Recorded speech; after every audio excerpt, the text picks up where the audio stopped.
When you hear Jinre no Hato, Jakoman to Tetsu, or Hakuchi, your next response might be Hachu Gesundheit, cause it happens. But let's go back.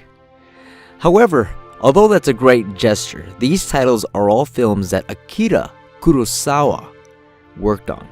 He's a Japanese filmmaker and writer whose life spanned from March 23, 1910 to September 6, 1998. He was highly regarded as one of the most important and quite influential filmmakers in the history of cinema. Kurosawa directed 30 films during his 57-year-long career.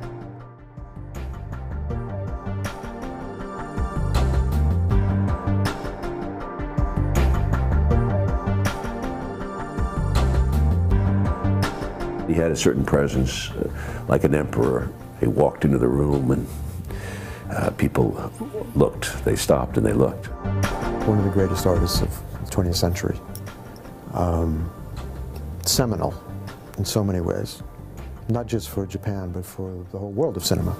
You might not remember this, but in 1936, Kurosawa entered the Japanese film industry after a brief stint as a painter. He worked on many films as an assistant to the director as well as script writer. His debut as a director happened in 1943 while World War II was happening. As a screenwriter, Kurosawa either wrote or co-wrote the screenplays for all the films he himself directed. He supplemented his income by writing scripts for other Japanese directors through the 40s, through the 50s, and a portion of the 60s, even after he had become famous worldwide. He worked on scripts for 2 Hollywood producers and was slated to direct but never made them. Akira also completed scripts that he wanted to direct but didn't live long enough to make them but were filmed by others. A few of these titles include Uma, and it was directed by Kajiro Yamamoto. As mentioned before, Jinre no Hate, and that was a movie he wrote. However, it was Senkichi Taniguchi who directed the film. Akira Kurosawa used the camera to distance himself from the subject. In Ikiru, the camera acted as a mirror to his soul. Ikiru is a subtle and heartbreaking story of Kanji Watanabe, who is a middle-aged bureaucrat who's been diagnosed with terminal gastric cancer.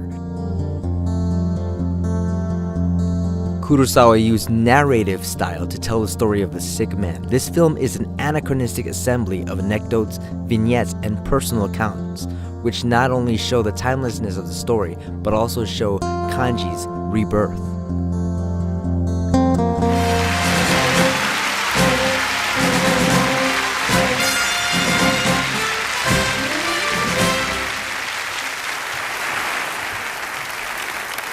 This year, the Academy's Board of Governors has voted an honorary Academy Award to a man who many of us believe is our greatest living filmmaker, and all of us know is one of the few true visionaries ever to work in our medium.